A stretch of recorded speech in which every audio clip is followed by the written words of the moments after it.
You're watching This Week in Louisiana Politics with Fred Childers.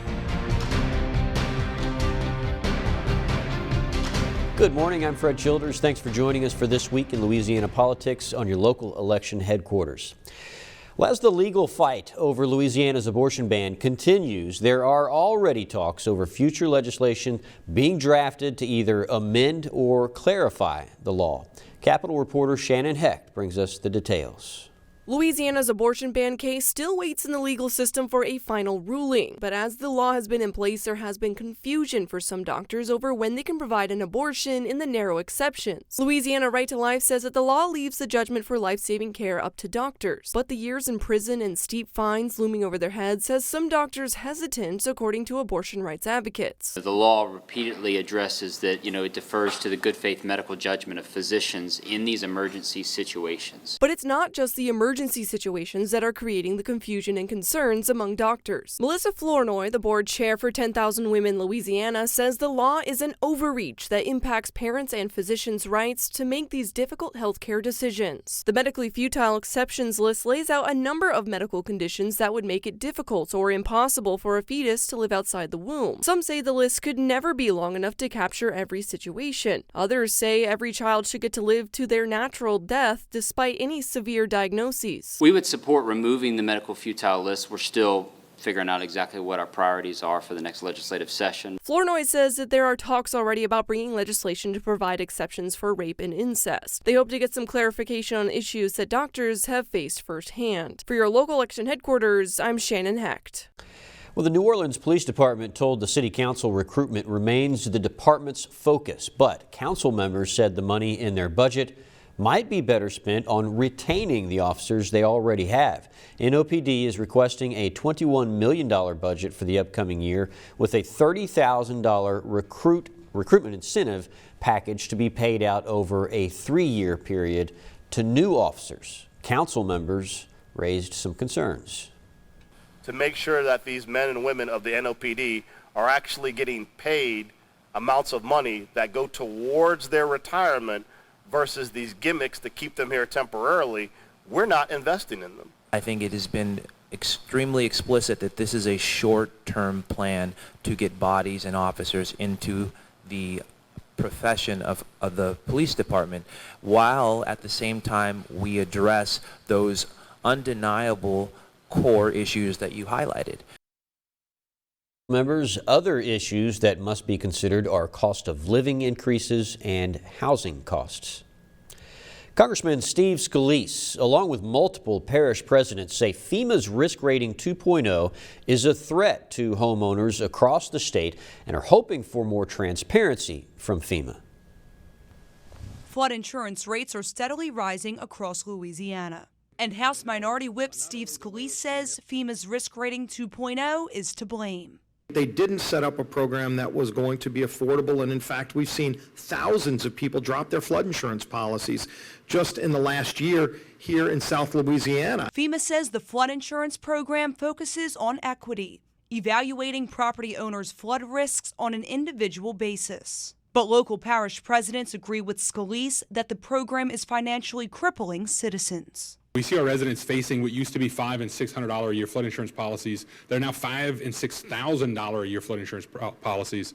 It's very frustrating for us. Home ownership is still considered an American dream, and this threatens that. I just learned in this meeting, we think in Jefferson Parish, which holds 20% of Louisiana's flood insurance policies, we already lost 3,000 people in the first year. Leaders went on to blast what they say is FEMA's lack of transparency, saying the agency has yet to thoroughly explain the algorithm it uses to determine rates. I think it's embarrassing that FEMA refuses to even meet today with people who build levees, parish leaders who invest millions and billions of dollars into better flood protection, and after they do that, FEMA still gives higher premium increases and won't explain how they came to those rate hikes. Anna McAllister, WGNO News.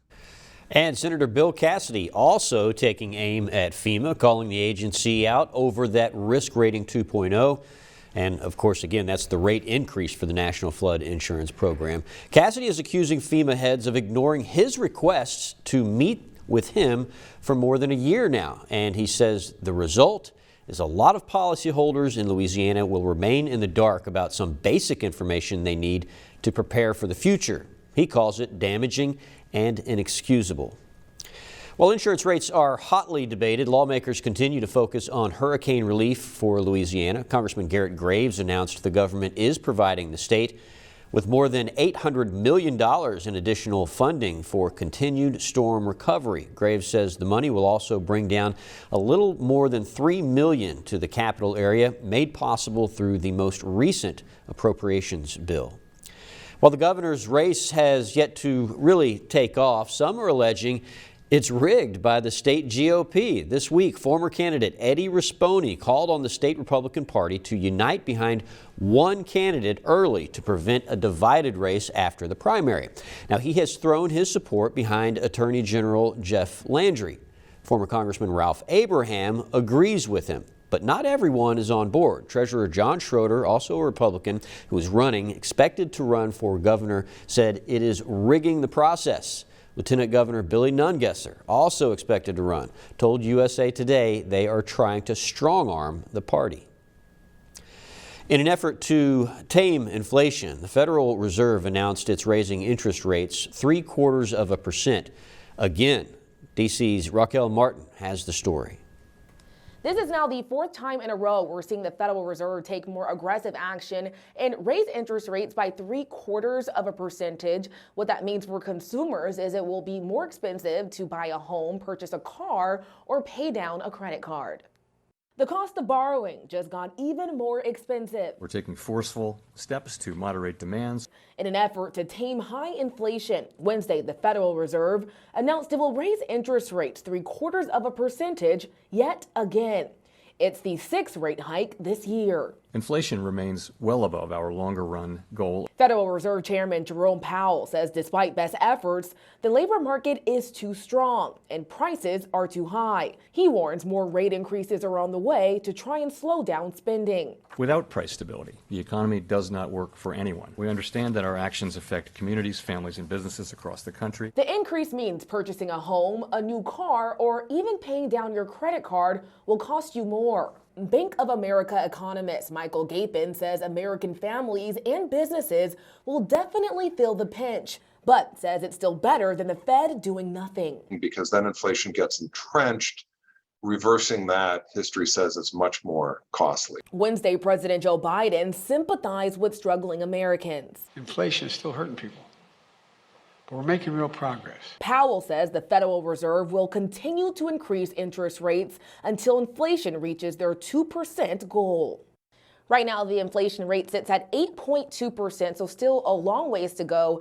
Asked when exactly we'll see prices stabilize, the chairman responded saying that is still highly uncertain. For now in Washington, Raquel Martin, back to you. Coming up, Governor Edwards is touting his criminal justice reform from 5 years ago.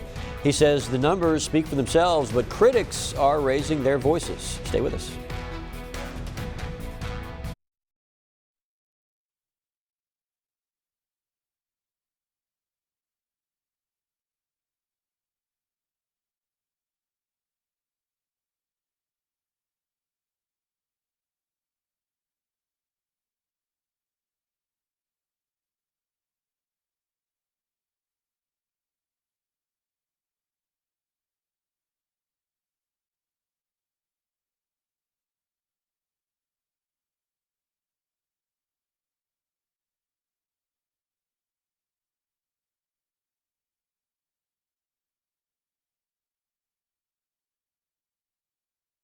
This is your local election headquarters.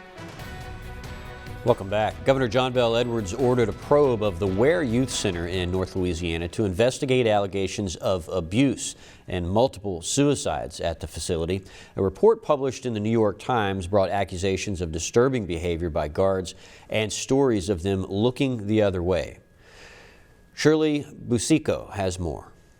Something about a mother's intuition. I was very upset. I was nervous. I'm like, something just doesn't something didn't sit right. Bridget Peterson says she was waiting for her 13-year-old son, Solon, to call her on Saturday, February 9th, 2019. He was detained at Ware Youth Center for about a week after setting fire to a roll of toilet paper in the boys' bathroom at Houghton Middle School. But the call never came. Solon died by suicide 2 weeks after his 13th birthday. Which was a complete shock to us because Solon was never suicidal. She says he was a happy, outgoing child. The last time she saw her son alive was through the window of a holding cell. Right past the door, there was a toilet and a sink, and that was basically it. There wasn't a window to the outside. There wasn't anything. It was very small and cramped. The New York Times recently published an article alleging rape, ignored suicide attempts, and abuse by guards at the Ware Youth Center. They report at least 64 suicide attempts at Ware in 2019 and 2020, more than at any juvenile facility in the state. These accusations prompted a quick response from Louisiana Governor John Bel Edwards. He is drafting a letter to the Louisiana State Inspector General asking him to investigate these allegations. We do look forward to the State Inspector General being here at the facility and looking at our records and, being open and honest and being able to clear things up. Stacy Scott, the executive director of Ware Youth Center, says when she read the New York Times article, she was in disbelief. I've been here for 26 years, and so I would say shock. Meanwhile, Peterson is angry. I'm angry that there are people that have known about this, that haven't taken it serious, that knew these allegations from years past, even before Solon got there, and they were just swept under the rug. Shirley Busico, NBC6 News. All this week, Governor John Bel Edwards has been touring the state to celebrate 5 years since the legislature passed his major criminal justice reform package. Now, it was aimed at steering less serious offenders away from prison and giving them access to post-release assistance programs. The governor says the state has saved more than $150 million, and 70% of that has been reinvested. In his New Orleans stop, he focused on re-entry because he says successful transitions increase public safety. So we want to remove barriers to successful re-entry, and talking to people like these formerly incarcerated individuals, these men and women today from St. Tammany, from New Orleans, from Jefferson Parish, they're able to tell us what barriers still remain. But already, lawmakers are scrutinizing the outcomes of that reform. Representative Alan Seabaugh from North Louisiana is proposing legislation to study the issue and determine if any of the reforms should be undone. 2 weeks ago, juveniles were transferred to Angola, a maximum security facility that has historically housed adults. R.L. Salk spoke with the head of the Office of Juvenile Justice about how this unconventional plan is unfolding.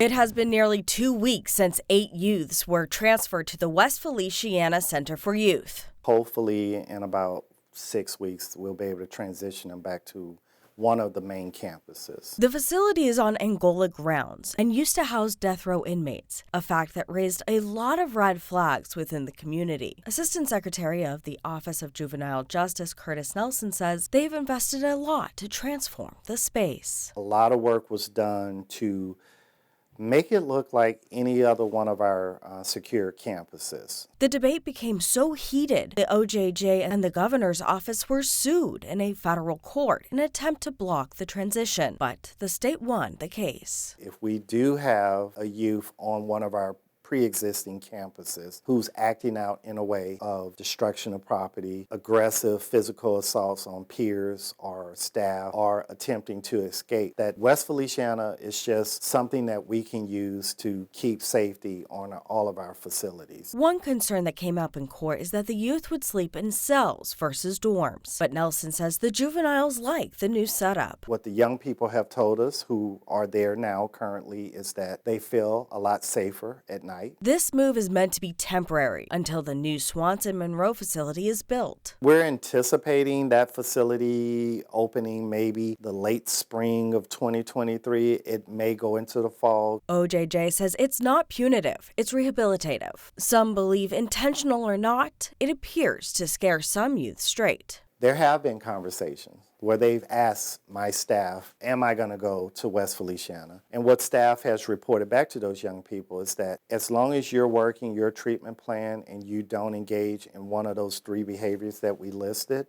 that you don't have to concern yourself. Ariel Salk, Fox 44 News. Coming up, you've heard from his Democratic opponents in the U.S. Senate race. Shannon Heck talks with the incumbent Republican Senator John Kennedy. That's next.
This is your local election headquarters.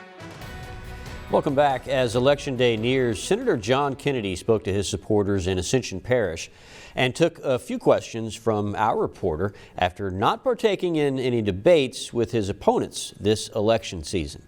Capitol reporter Shannon Hecht reports.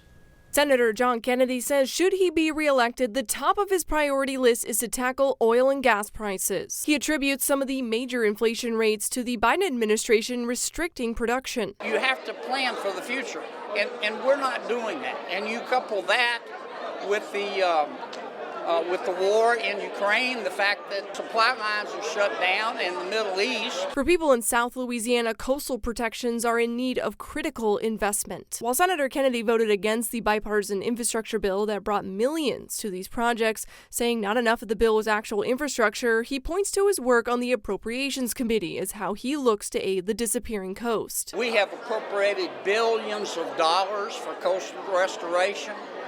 I led the charge to get the interest removed from the money that we owe to build the levees around southeast Louisiana after Katrina. Senator Kennedy also responded to the recent rise in political violence, such as the attack on the Speaker of the House's husband. This is America. You are entitled to your opinion. And you're not free if you can't express yourself and say what you think. And I want people to have their own opinion. But in terms of the political violence, there's no place for it. What happened to Mr. Pelosi was abominable. When asked if he believes America's elections are legitimate, he says there needs to be faith restored in them through limiting time to vote compared to the extended period during the pandemic and to show proof of identification to vote. Election Day is November 8th. For your local election headquarters, I'm Shannon Hecht. Another race to watch is House District 1, currently held by Minority Whip Steve Scalise. He is facing off against one Libertarian and one Democrat, Howard Kearney and Katie Darling.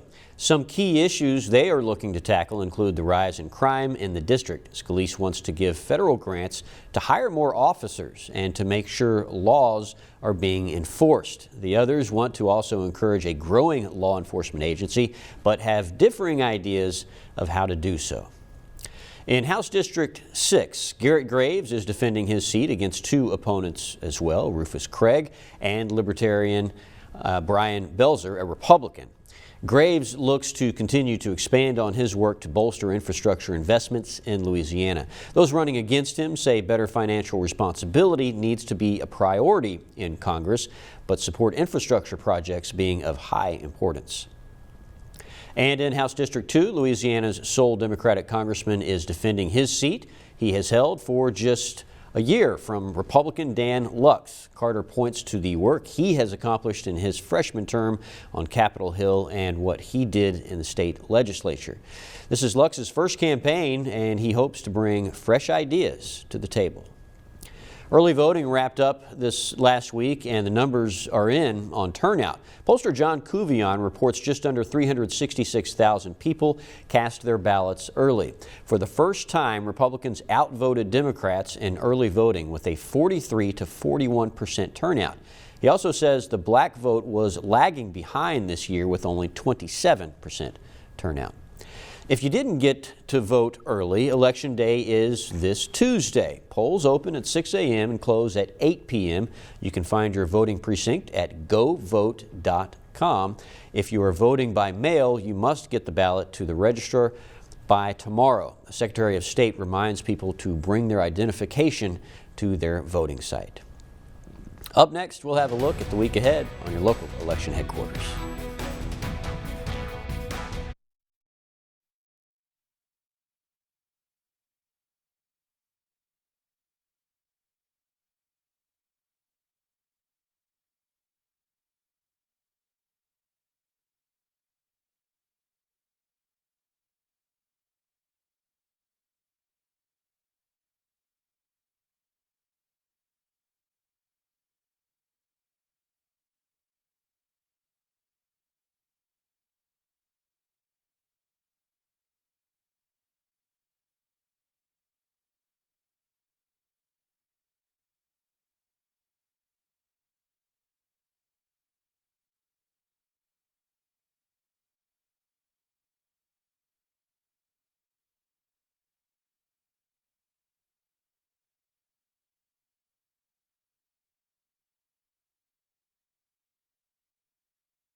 This is your local election headquarters. All right, we have a lot going on in the week ahead, so let's take a look. Secretary of State Kyle Ardwin will be speaking at the Baton Rouge Press Club ahead of the election. Tuesday, of course, is Election Day. We'll be all over it.